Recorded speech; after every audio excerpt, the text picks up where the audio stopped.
Thank you, Mr. Speaker.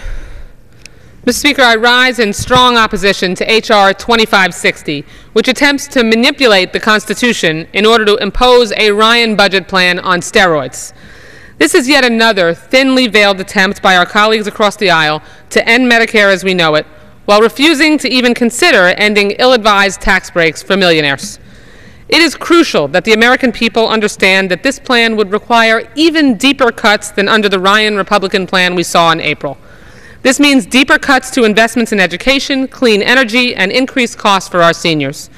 President Obama has vowed to veto this bill, which ends the Medicare guarantee, and incredulously, the gentleman from Florida who represents thousands of Medicare beneficiaries, as do I, is supportive of this plan that would increase costs for Medicare beneficiaries. Unbelievable from a member from South Florida.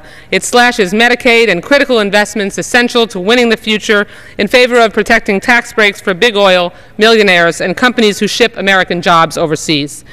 Achieving a solution to America's fiscal challenges is absolutely an economic necessity, but the only way to achieve a real solution is through shared sacrifice. We can't ask our seniors, working Americans, and students to bear the burden of our deficits when we're asking nothing of corporations, special interests, and the wealthiest few.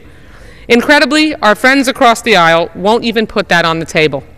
The nonpartisan CBO, Congressional Budget Office, has said that the #1 policy decision that brought us to the need to prevent the nation from defaulting on our debt for the first time in history were the Bush tax cuts in 2001 and 2003 that disproportionately benefited the wealthiest Americans.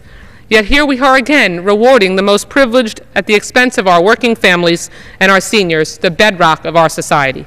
Cut, cap, and balance may make for a great soundbite, but it would have a devastating impact on our economy and American seniors.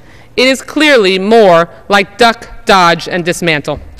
For the sake of our economy, it is essential that we move beyond politics, as usual, and take action to reduce our nation's deficit and get our fiscal house in order.